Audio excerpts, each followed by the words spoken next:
नमस्कार दोस्तों। आज हकीकत में हम आपको मध्य प्रदेश से जुड़ी राजेश परमार नामक व्यक्ति की कहानी बताएंगे। कातिल के अजीब कत्ल की कहानी। जिसकी हत्या हुई वो जिंदा था, फिर मरने वाला कौन था। आजीवन कारावास से बचने के लिए भोपाल के एक कैदी की असली कहानी। मध्य प्रदेश की राजधानी भोपाल का सेंट्रल जेल साल 2019 तारीख 29 जून। इस दिन पेरोल पर जेल से निकले कैदी को लौटना था।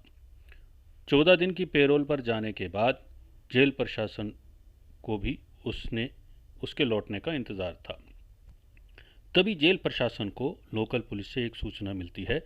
सूचना थी कि उस कैदी की मौत हो गई है। हत्या के केस में उम्र कैद की सज़ा मिलने और जेल की ज़िंदगी से परेशान होकर उसने घर में ही आत्मदाह कर लिया। लोकल पुलिस ने बताया कि कैदी ने एक सुसाइड नोट भी छोड़ा है, हैंड राइटिंग भी उसी की है और मौत की वजह भी बताई है। इसलिए अब उसके शव का पोस्टमार्टम कराकर केस को बंद करने की तैयारी है। ये जानकर जेल प्रशासन भी उस कैदी के केस को बंद करने के लिए लोकल पुलिस के फाइनल रिपोर्ट का इंतजार करने लगा। जिस कैदी की मौत हुई थी उसका नाम था राजेश परमार। उम्र तकरीबन 34 साल। वह मध्य प्रदेश के भोपाल के नीलबढ़ एरिया के हरी नगर में रहता था। इस पर साल 2014 में एक हत्या का आरोप था। उसी केस में इसकी गिरफ्तारी हुई थी। साल 2016 में उसे कोर्ट ने आजीवन कारावास की सज़ा सुनाई थी, जिसके बाद से वो जेल में ही था। उसी समय राजेश के पिता की मौत हो गई थी।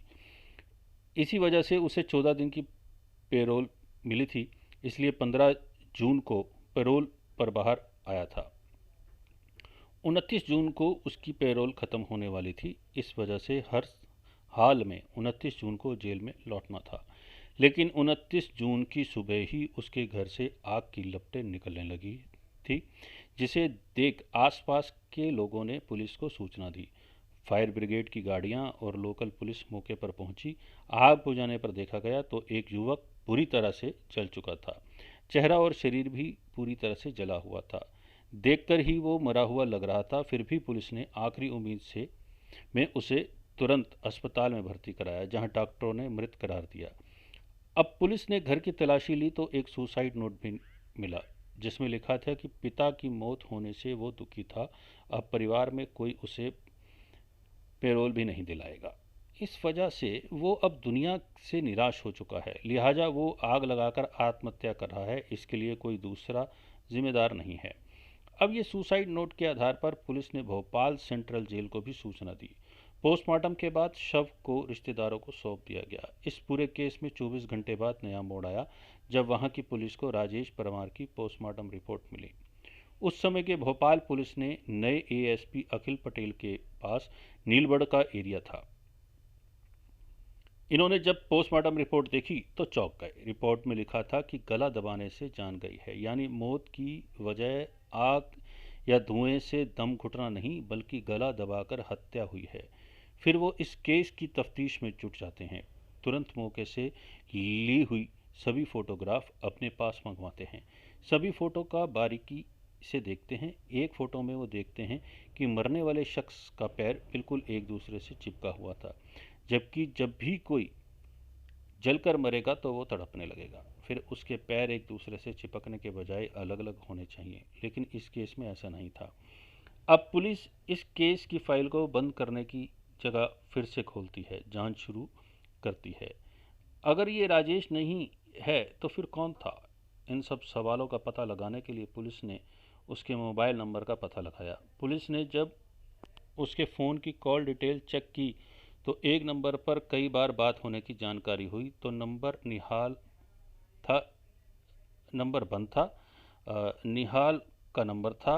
अब पुलिस के सामने निहाल को खोजने की चुनौती थी और मन में सवाल ये भी आ रहा था कि कहीं निहाल ही तो नहीं मारा गया। इसके अलावा और भी कई सवाल। पुलिस उसकी तलाश में जुट गई। पता चला कि निहाल मूल रूप से बिहार का रहने वाला है। पुलिस की जांच में निहाल की लोकेशन गुजरात में मिली। पुलिस की एक टीम गुजरात पहुंची और दबोच लिया। इसके बाद जब उससे कड़ाई से पूछताछ हुई तब उसने जो कहानी बताई वो बेहद ही चौंकाने वाली थी। निहाल ने बताया कि जेल से पेरोल पर आने के बाद राजेश ने उससे संपर्क किया था। वो उससे मिलने भी गया था। बातचीत के दौरान वो काफ़ी परेशान था, इमोशनल भी था। पिता की मौत के बाद उसे अब ज़िंदगी में शायद ही कभी पेरोल मिलने की उम्मीद थी, इसलिए उसने सोचा था कि दुनिया की नज़रों में हमेशा के लिए मर जाए और असल में ज़िंदा भी रहे। इसके बाद साजिश रची कि 29 जून को पेरोल ख़त्म होने के बाद भी उसे जेल नहीं जाना पड़े, इसलिए 28 जून को ही किसी दूसरे शख्स को अपनी जगह मारकर दूर कहीं चले जाने की तैयारी में जुट गया। इस काम में मदद के लिए उसने मुझे बुलाया, लेकिन मैंने साफ मना कर दिया। इसके बाद उसने 1 लाख रुपए का लालच दिया और कुछ पैसे एडवांस में भी दिए, इसलिए उसके झांसे में आ गया। इस तरह 29 जून को पेरोल ख़त्म होने से ठीक एक दिन पहले यानी 28 जून को ही हम दोनों की मुलाकात हुई। 28 जून की शाम को ही दोनों एक पेट्रोल पंप के पास राजेश को अपनी ही उम्र और लंबाई वाला एक युवक मिला। उस युवक ने अपना नाम राजू रैकवार बताया था और दोनों फिर बातचीत करते हुए दोस्त बन गए। बातों ही बातों में दोनों ने राजू को घर पर पार्टी करने और शराब पीने के लिए तैयार कर लिया। राजू मजदूरी करता था, इसलिए खाने और शराब के लालच में तुरंत तैयार हो गया। राजू भी दोनों के बाद राजेश के घर पर आ गया। यहाँ पर राजू को इन दोनों ने खूब जमकर शराब पिलाई। जब उसने अपना होश खो दिया तभी राजेश ने उसकी गला दबाकर हत्या कर दी। इसके बाद उसके हाथ और पैर को रस्सी से बांध दिया ताकि अगर जिंदा भी हो तो आग से बच ना सके। हाथ पैर बांधने के बाद उसे फर्श पर लिटाया और घर में रखी किताबों को उसके ऊपर डाल दिया। फिर राजेश ने खुद ही एक सुसाइड नोट लिखा और उसे कुछ दूरी पर रख दिया ताकि वो सही सलामत पुलिस को सुसाइड के सबूत के रूप में मिल जाए।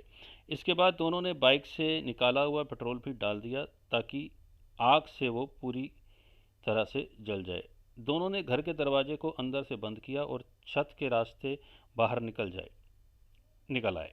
इसके बाद खिड़की से माचिस चलाकर तीली को अंदर फेंक दिया। इस तरह जब आग की लपटें बढ़ गई तब दोनों एक साथ वहां से फरार हो गए। साजिश के तहत राजेश ने निहाल का एक पुराना सिम कार्ड लिया और साउथ इंडिया में चला गया। वहीं निहाल गुजरात आ गया था। अब पुलिस को पूरी कहानी समझ में आ गई थी। पुलिस को ये यकीन था कि राजेश निहाल से जरूर संपर्क करेगा। आखिरकार राजेश का फ़ोन निहाल के पास आ ही गया। पुलिस की मौजूदगी में ही निहाल उससे बात करने लगा। राजेश ने कहा कि चेन्नई में उसे कुछ मदद चाहिए, अगर कोई दोस्त हो तो बताना। इस पर निहाल ने कहा कि वो उसे जल्द ही बताएगा। इसके बाद फ़ोन कट हो गया। अब पुलिस ने भी राजेश को पकड़ने के लिए पूरी फिल्मी कहानी रची। इसके तहत पुलिस के कुछ लोगों को चेन्नई भेजा और उन्हें लोकल बनकर राजेश से मिलने के लिए बोला। निहाल ने राजेश को चेन्नई में रहने वाले अपने एक दोस्त का जिक्र करते हुए उसका फ़ोन नंबर शेयर किया, जिसके बाद राजेश पुलिस वाले को ही निहाल का दोस्त समझकर उससे बात की और मिलने गया। जैसे ही राजेश ने लुंगी और माथे पर तिलक लगाए दो युवकों को निहाल का दोस्त समझकर मदद मांगने पहुंचा, तभी उसे पकड़ लिया गया। इस तरह पुलिस ने एक ब्लाइंड मर्डर केस का खुलासा करते हुए 8 जुलाई 2019 को पूरे केस को मीडिया के सामने लाया। इस केस के बारे में खुद आईपीएस अधिकारी अखिल पटेल कहते हैं कि ये केस कानून की आंखों में धूल झोंकने वाला था, लेकिन जब बारीकी से केस की जांच हुई तो पूरा सच सामने आया गया। इसके बाद राजेश फिर से सलाखों के पीछे भेज दिया गया। धन्यवाद दोस्तों। कहानी का मकसद सतर्क रहें, सावधान रहें और हकीकत की कहानियों को देखने के लिए हमारे चैनल को देखते रहें और सब्सक्राइब करें।